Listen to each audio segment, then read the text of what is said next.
감정이라곤 한 일도 없는 킬러 보나와 그런 보나 옆에서 혼자 감성 폭발하는 태성. 이 극과 극의 케미 진짜 역대급으로 터졌습니다. 지붕에 매달린 고드름을 보며 영롱하다고 눈을 반짝이는 남자 옆에서 저건 급소 찌르기 딱 좋겠네라며 칼날부터 세우는 여자라니 이 미친 조합 실화인가요? 하지만 그 어떤 칼날보다 차갑고 단단하던 얼음장 보나를 태성은 한겨울 눈 녹이듯 아주 천천히 그리고 완벽하게 녹여버립니다. 개인적으로 이번 회차는 전 회차를 통틀어 설경이 가장 아름다웠던 레전드 편이 아니었나 싶은데요. 그 압도적인 풍경 속에서 태성이 결혼하기도 전에 개인 블로그에 남겼던 충격적인 글 하나가 다시 소환됩니다. 그런데 이 글이 보면 볼수록 소름 돋게 의미심장합니다. 이 문장을 자세히 뜯어보면 훗날 내 아내 유보나가 킹피셔라는 사실을 알게 되었을 때 태성이 어떤 선택을 할지 그 반전의 힌트가 그대로 담겨 있거든요. 고드름 보고 무기부터 떠올리던 냉혈한 킬러 보나가 어쩌다 태성을 향해 내가 발딛고 서 있는 유일한 섬이라는 낭만적인 고백까지 하게 되었는지 그 눈부신 변화의 과정과 시한폭탄 같은 태성의 진심 지금 바로 파헤쳐 보겠습니다. 영상 시작 전 구독과 좋아요는 큰 힘이 됩니다. 유부녀 킬러 리뷰 지금 출발합니다. 8년 전 유보나와 권태성은 한겨울 산장에서 우연히 마주치게 됩니다. 당시의 보나는 저 아무것도 안 하려고 여기 왔어요라며 차갑고 단호하게 선부터 그었지만 태성은 그런 보나의 곁을 맴돌며 천천히 다가갔죠. 그러다 하필 폭설이 쏟아지는 바람에 두 사람은 산장에 단둘이 갇히고 맙니다.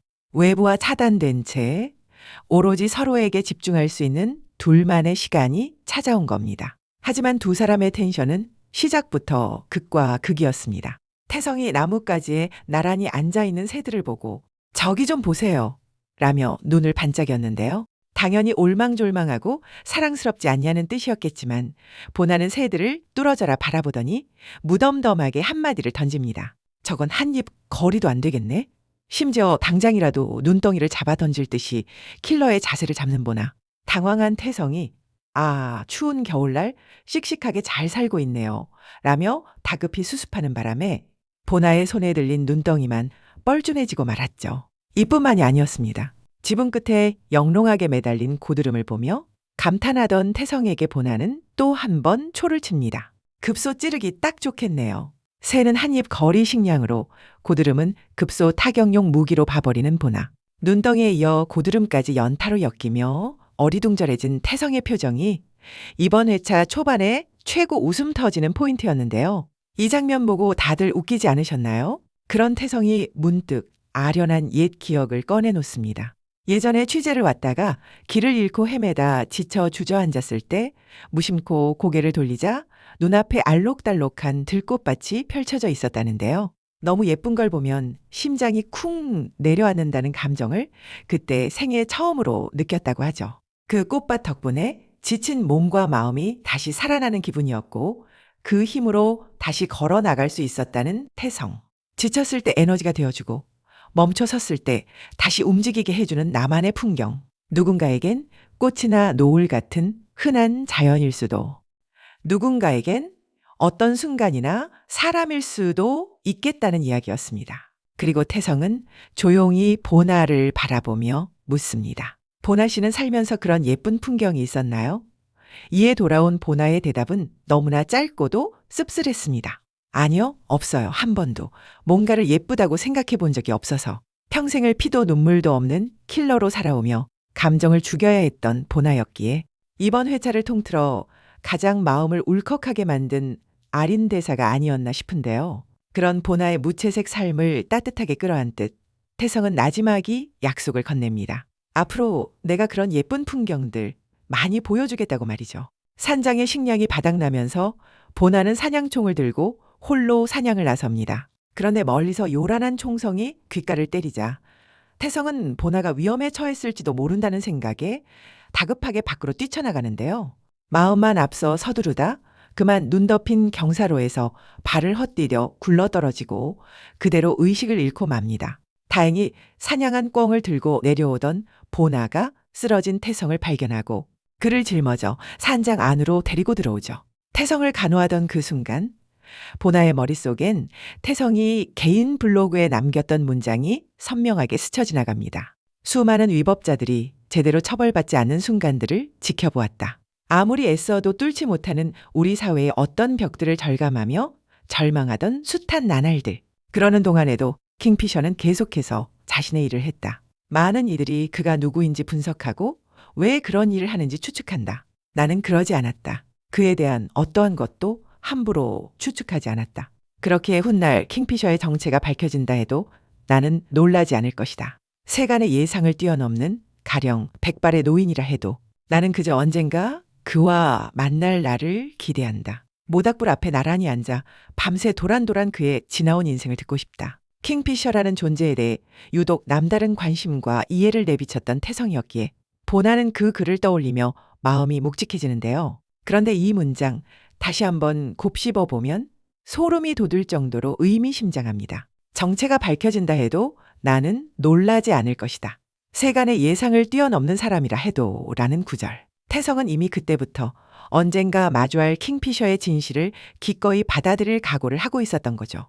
게다가 모닥불 앞에 나란히 앉아 밤새 도란도란 그의 지나온 인생을 듣고 싶다는 마지막 문장은 지금 두 사람이 폭설 속 산장에서 모닥불을 피워놓고 나란히 앉아 서로의 이야기를 나누는 이 장면과 겹쳐지지 않나요? 태성은 까맣게 몰랐겠지만 자신이 글 속에서 그리던 그 온기 가득한 순간을 이미 아내 보나와 함께 살아가고 있었던 셈입니다. 훗날 태성이 아내의 진짜 정체를 알게 되는 날이 오더라도 어쩌면 이 산장에서처럼 그저 보나의 곁에 앉아 묵묵히 그 지나온 시간을 안아주는 사람이 되어주지 않을까요? 얼마 뒤 겨우 정신을 차린 태성은 눈앞에 있는 보나를 확인하자마자 와락 끌어안고 눈물을 흘리는데요.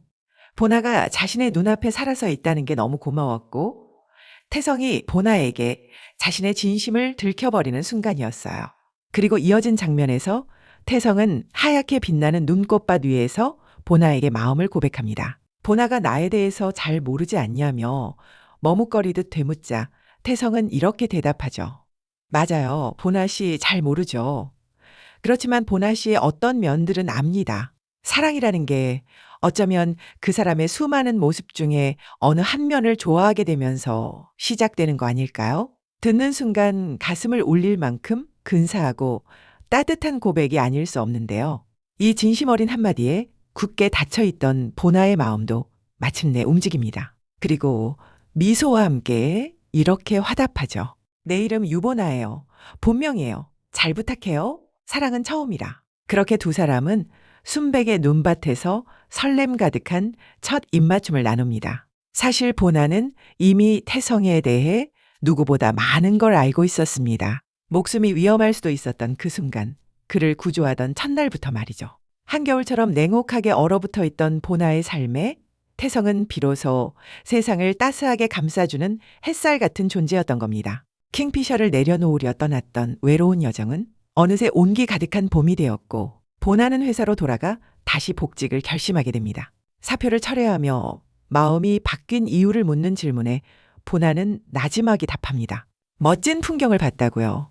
어쩌면 그건 자연이 준 풍경이 아니라 태성이 보나의 인생에 선물해준 가장 따뜻하고 멋진 풍경 그 자체였던 게 아닐까요? 그리고 이번 회차에서는 동진의 가슴 아픈 가족사와 그가 왜 그토록 킹피셔를 맹렬하게 쫓는지에 대한 숨겨진 서사도 함께 풀렸습니다. 동진은 태성과 함께 부모님의 제사를 지내는데요.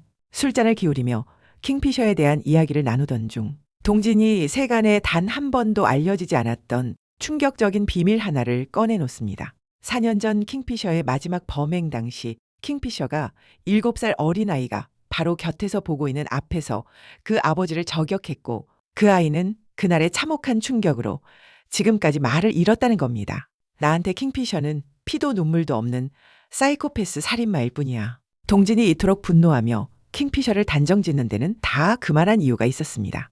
과거 자신의 부모님 역시 차갑게 살해당한 채 발견된 참혹한 아픔을 겪었기 때문이죠. 현장의 비극을 눈앞에서 목격했던 동진은 원래 태성과 함께 기자를 꿈꾸던 길을 포기하고 부모님의 억울한 죽음을 직접 밝혀내기 위해 경찰의 길을 택했던 거였습니다. 동진의 가슴 아픈 고백을 듣던 태성에게도 4년 전에 서늘하고 무서운 기억이 떠오르는데요. 바로 킹피셔에게 포박당한 채 죽음의 문턱까지 갔던 그날 밤의 기억이었죠.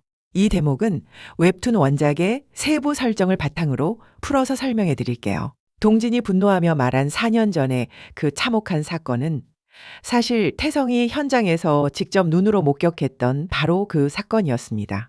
하지만 동진과 태성 두 사람 모두가 지금까지 킹피셔의 짓이라 단정짓고 있던 그 일은 사실 킹피셔의 소행이 아니었어요. 당시 보나는 딸 유리를 임신했다는 사실을 알고 러시아 동료였던 세르게이에게 미팅을 대신 부탁했던 거였죠. 보나는 미팅을 넘기며 아이가 절대 보는 일이 없도록 처리하라는 자신만의 철칙을 강조했지만 세르게이가 이 당부를 짓밟고 잔혹하게 저격을 강행해버린 겁니다. 심지어 그 현장을 목격한 태성까지 산속으로 끌고 가 없애려 했던 세르게이. 하지만 그 순간 태성의 지갑 속에서 보나의 사진을 발견하게 되며 그가 보나의 남편이라는 사실을 알아채죠. 세르게이는 서늘한 경고를 남긴 채 태성을 살려보냅니다. 오늘 일은 머릿속에서 완전히 지워. 앞으로 킹피셔에 대한 관심도 끄는 게 좋을 거야. 만약 약속을 어긴다면 네 가족들 목숨은 장담 못해. 이 참혹한 협박 때문에 태성은 그날 이후 킹피셔에 대한 모든 취재를 내려놓을 수밖에 없었고 자신이 본 키 크고 체격 좋은 젊은 남성을 지금까지 킹피셔의 진짜 모습이라 믿어왔던 거였습니다. 그런데 4년 동안 목숨을 걸고 혼자만 숨겨왔던 이 거대한 비밀을 태성이 술에 취해 동진에게 실수로 터뜨리고 맙니다. 나 킹피셔가 누군지 알아.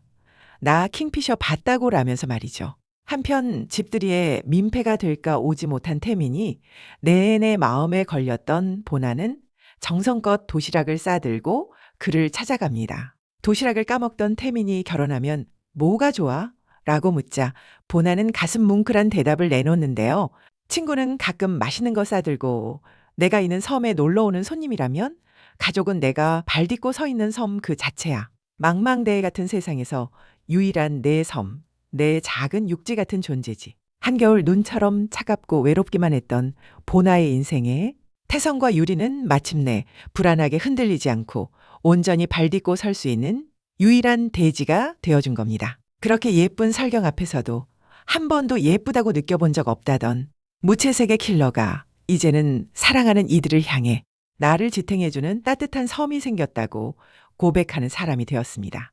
이번 회차 내내 아름답고 아련하게 묘사되었던 보나의 심경 변화가 이 묵직한 한마디로 완벽하게 완성되는 장면이었어요. 이번 회차의 마지막은 그야말로 숨막히는 긴장감으로 채워졌습니다. 그날 밤 두 사람 모두 정신을 잃을 만큼 만취했기에 그 취중 고백도 해프닝으로 넘어가는 듯 싶었지만 이어진 예고편을 보면 동진이 태성의 그 한마디를 뚜렷하게 기억해내며 사건은 일촉즉발의 위기로 치닫습니다. 심지어 동진의 부모님을 살해한 범인의 출소 소식까지 겹쳐진 상황. 태성에게 들은 걸 못 들은 척할 수 없다며 태성을 다그치는 동진의 수사망이 조여오면서 과연 동진과 킹피셔의 비극적인 서사가 어떤 파국을 맞이하게 될지 궁금해집니다. 한편 보나는 세르게이를 막기 위해 급히 공항으로 향하고 있었는데요. 하지만 세르게이는 이미 한 발 앞서 보나의 집 앞에 도달해 있었고 보나보다 먼저 태성과 마주치는 충격적인 그림이 연출되죠. 자신을 보나의 친구, 세르게이 한국 이름으로는 슬기라고 태연하게 소개하는데요. 상황을 전혀 모르는 척 여유롭게 웃는 그 얼굴 뒤로 무슨 속내를 감추고 있을지 알 수 없어 긴장감이 감돌고 있는데요. 이어진 예고편에서는 세르게이가 태성을 향해 보나에 대해 모르는 게 참 많은 것 같다며 도발하는 장면과 함께 태성이 누군가에게 납치당하는 절체절명의 위기가 포착되고요. 내 앞에 다시는 나타나지 말라고 했을 텐데. 이 대사와 함께 펼쳐지는 보나와 세르게이의 대결까지 이어지는데요. 실력으로는 보나의 상대가 되지 않겠지만 이제 태성과 유울이라는 명확한 아킬레스건이 생겨버린 보나이기에 마냥 승리를 장담할 수는 없죠. 세르게이 역시 보나의 그 치명적인 약점을 악랄하게 파고들 테니까요. 게다가 원작 웹툰을 보면 세르게이보다 훨씬 더 위협적이고 거대한 존재가 기다리고 있는데요. 바로 보나를 냉혹한 킬러 킹피셔로 키워낸 인물 마마입니다. 세르게이가 한국에 발을 들인 이상 원작 기준으로는 조만간 마마 역시 모습을 드러낼 가능성이 있어 보이는데요. 과연 이 짙은 어둠의 세력이 진짜 원하는 것은 무엇일까요? 그리고 보나는 사랑하는 가족을 이 잔혹한 위협으로부터 무사히 지켜낼 수 있을까요? 앞서 짚어봤던 태성의 블로그 글처럼 훗날 킹피셔의 진실을 마주하게 될 두 사람. 어쩌면 그 잔인하고도 피할 수 없는 운명의 날이 지금 우리 곁으로 걷잡을 수 없이 가까워지고 있는지도 모르겠습니다. 본방으로 함께하고 리뷰로 돌아올게요. 구독과 좋아요는 영상을 만드는데 큰 힘이 됩니다. 영화와 드라마를 잇는 무비있다였습니다.